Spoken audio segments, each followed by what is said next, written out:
Hello दोस्तों, subscribe कीजिए doctor Ranjit Kumar Singh IAS channel को और साथ ही साथ बेल आइकन को भी दबाइए अपने आईएएस की प्रिपरेशन को द बेस्ट करने के लिए।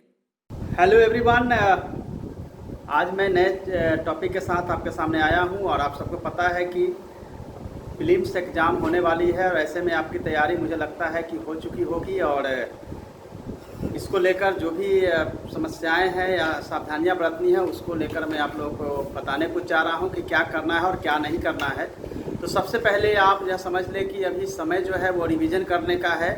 कुछ भी नई किताब को लेकर और नए बुक्स को लेकर, नए कंटेंट्स को लेकर अपनी तैयारी को बिल्कुल स्पॉइल ना करें। जो भी आपने पढ़ा है उसको पहले रिवीजन की तरफ जाइए और कम से कम 3 से 4 बार रिवीजन आपको करनी ही पड़ेगी। सेकेंड थिंग है कि जो मैंने आपको रूटीन बताया था पहले कि आप नाइट में भी पढ़ाई कर सकते हैं, तो नाइट में जगकर ओवरनाइट पढ़ाई आप बंद कर दीजिए और जो मॉर्निंग का टाइम है उसमें आप पढ़ना शुरू कर दीजिए, क्योंकि अब आपको एग्ज़ाम देने जाना है। ऐसे में अगर आपका जो बायोलॉजिकल रूटीन है अगर बिगड़ता है तो इसका सीधा सीधा प्रभाव आपके एग्ज़ाम के परफॉर्मेंस पे पड़ेगा।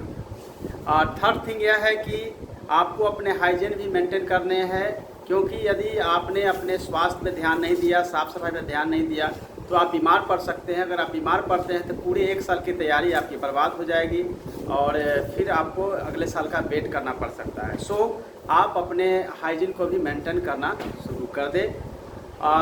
फोर्थ थिंग है कि आप न्यूट्रिशियस फूड को लेना शुरू करिए, क्योंकि अगर आपका फूड अच्छा होगा तो बिल्कुल आपकी पढ़ाई भी अच्छी हो पाएगी, आप बीमार भी नहीं पड़ेंगे, स्टडी अच्छे से हो पाएगी। इसके अलावा मैं आपको बोलूँगा कि सुप्राडीन या A to Z मल्टीविटामिन का कैप्सूल रात में 1 आप ले सकते हैं। अगर कुछ समस्या हो स्वास्थ्यगत तो आप डॉक्टर से ज़रूर कांटेक्ट कर लें, क्योंकि मल्टीविटामिन आपको कहीं ना कहीं हेल्दी रखेगा, जिससे कि आप अच्छे से पढ़ाई कर पाएंगे।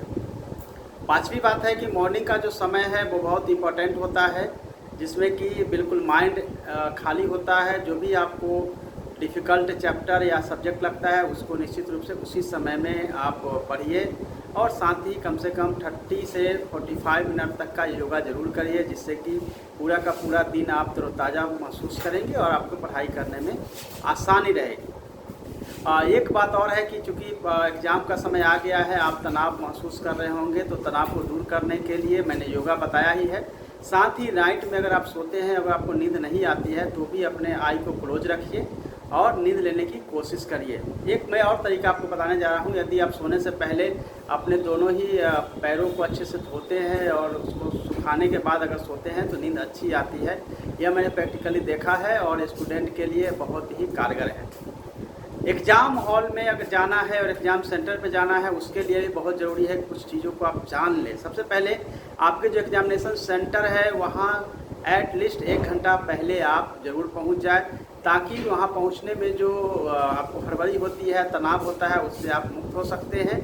कुछ भी नोट्स या किताब लेकर एग्जामिनेशन सेंटर पे नहीं जाएं, लेकिन यदि आपके पास शॉर्ट नोट्स अगर है तो उसको लेके जाइए, क्योंकि वहाँ अगर समय मिलता है तो रिवीजन कर सकते हैं।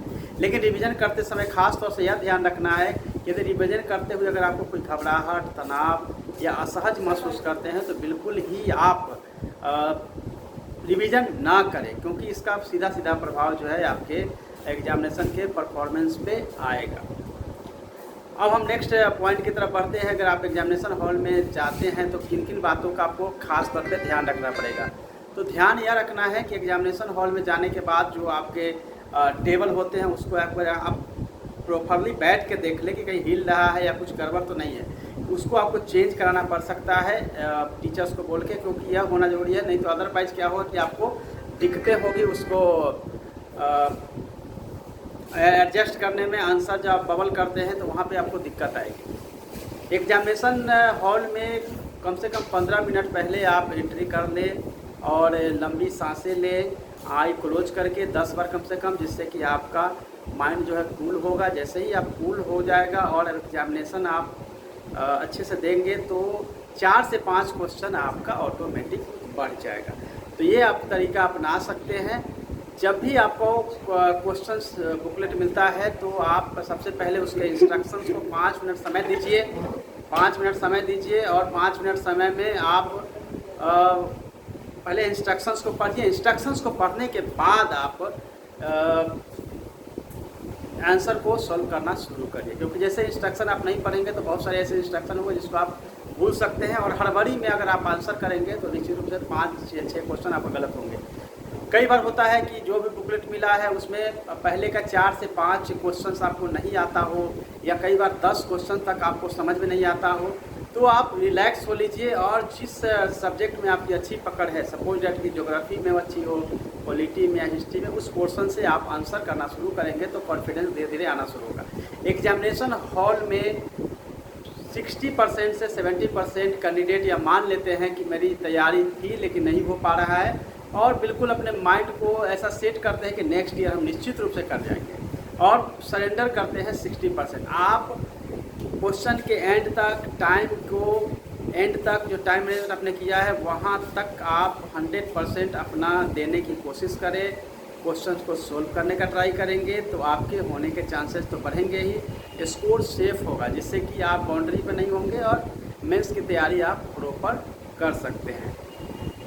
एक और बहुत महत्वपूर्ण बात है कि जैसे जीएस का पेपर आपका 9:30 बजे से शुरू होता है, मॉर्निंग में ख़त्म होता है, और जैसे आपका सेकेंड पेपर सीसेट का शुरू होगा तो बीच में बहुत सारे कैंडिडेट्स आपस में मिलते हैं या फ्रेंड मिलते हैं जो बताते हैं इसका आंसर यह होगा, इसका आंसर वो होना चाहिए। इन बातों में ना उलझते हुए सेकेंड पेपर सीसेट के लिए अगर रिवीजन का टाइम है रिवीजन करिए, हल्का भोजन कर सकते हैं, फ्रूट्स लेना बेटर रहेगा, लेकिन आपको बहुत भरपेट खाना नहीं खाना है, बिल्कुल कम खाना है, जिससे कि आप कंफर्ट रहें।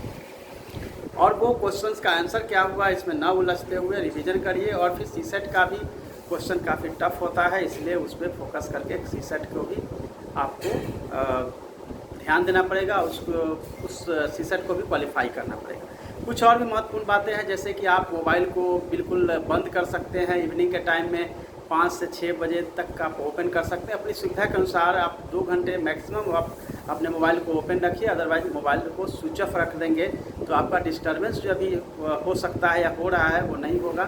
तो काइंडली आप ऐसा करेंगे तो आपको आपकी परफॉर्मेंस बेटर हो सकती है, यह भी ध्यान रखिए।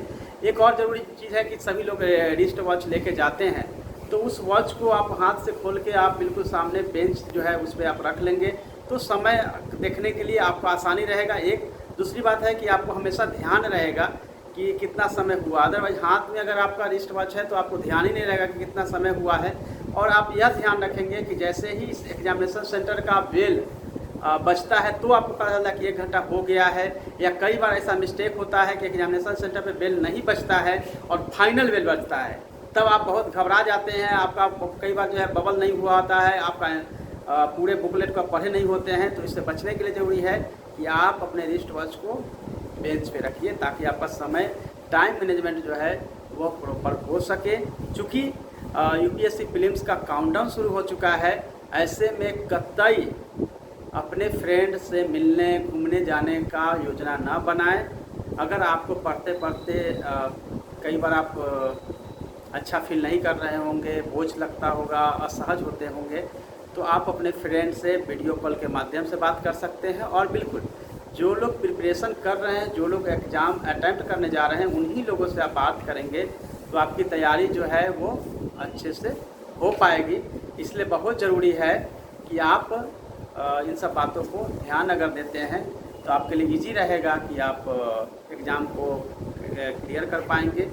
या मैं आपको कुछ ज़रूरी टिप्स जो थे आपको बताना था, क्योंकि यूपीएससी प्रीलिम्स का काउंटडाउन शुरू हो चुका है। ऐसे में तैयारी ही सब कुछ नहीं होता है, तैयारी के साथ कुछ सावधानियों का भी होना बहुत ज़रूरी होता है, और कुछ स्ट्रेटजी जो होती है वो आपको प्रीलिम्स को क्लियर करवाता है। पहले ही मैंने बताया है कि एलिमिनेशन मेथड अगर आप अपनाएंगे तो मैक्सिमम क्वेश्चन को आप सोल्व कर पाएंगे।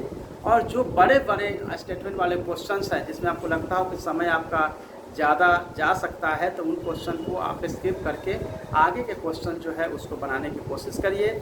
और प्रीलिम्स में एट लीस्ट आपको 85 to 90 क्वेश्चंस को अटैम्प्ट करना ही होगा, तभी आप प्रीलिम्स को क्लियर कर पाएंगे। और सीसेट में 50+ क्वेश्चंस को आपको अटैम्प्ट करना होगा।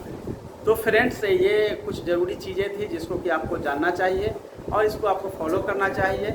मेरी ओर से बहुत सारी शुभकामनाएं आपके यूपीएससी प्रीलिम्स के लिए।